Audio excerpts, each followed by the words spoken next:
নমস্কার বন্ধুরা, আজকে আমরা এই ভিডিওতে আলোচনা করব পশ্চিমবঙ্গের একটি মিউনিসিপ্যালিটিতে কিন্তু কর্মী নিয়োগ করা হচ্ছে। তো বন্ধুরা আসুন দেখি নেই পশ্চিমবঙ্গের কোন জায়গায় এই মিউনিসিপ্যালিটিতে কর্মী নিয়োগ করা হচ্ছে, এখানে কারা ও কিভাবে আবেদন করবেন, কি কি ডকুমেন্টস লাগবে সমস্ত কিছু। বলা হয়েছে মিউনিসিপ্যালিটি রিক্রুটমেন্ট, রাজ্যের পৌরসভায় কর্মী নিয়োগ, মাধ্যমিক পাশে আবেদন চলছে।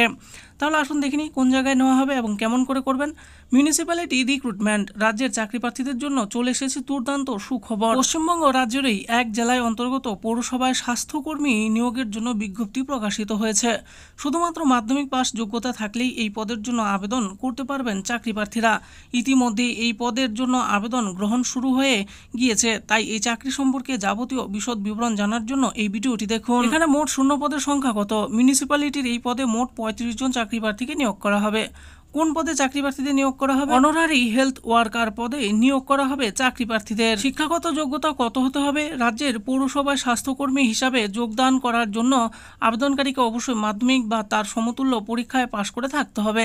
এর পাশাপাশি আবেদনকারীর সামাজিক কল্যাণমূলক কাজে যদি পূর্ব অভিজ্ঞতা থেকে থাকে তাহলে অবশ্যই এই চাকরির জন্য অগ্রাধিকার পেয়ে যাবেন। আবেদনকারীর বয়সসীমা কত হতে হবে? ২০২৪ সালের জানুয়ারি মাসের ১ তারিখের মধ্যে আবেদনকারীর বয়স সর্বোচ্চ ৪০ বছর পর্যন্ত হতে পারে।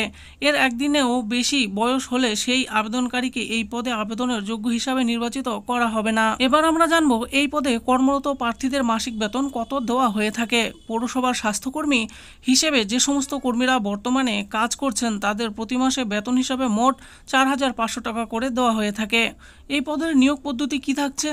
এই পদে কর্মী নিয়োগের জন্য কোনো রকম পরীক্ষার ব্যবস্থা নেই। জমা পড়া আবেদনপত্রের মধ্যে থেকে চাকরি প্রার্থীদের নাম বাছাইকরণের মাধ্যমে এই কাজের জন্য নিয়োগ করা হবে। আসুন এবার জেনে নেই আবেদন কিভাবে করবেন। ১ নম্বর বলা হয়েছে অনারারি হেলথ ওয়ার্কার পদে আবেদনের জন্য প্রথমে অনলাইনের মাধ্যমে আবেদনপত্রটি ডাউনলোড করে নিয়ে নিকটবর্তী সাইবার ক্যাফে থেকে প্রিন্ট আউট বার করে নিতে হবে। ২ নম্বরে বলা হয়েছে এরপরে আবেদনপত্রটি নিজের সঠিক বিবরণের সাথে পূরণ করে নিতে হবে।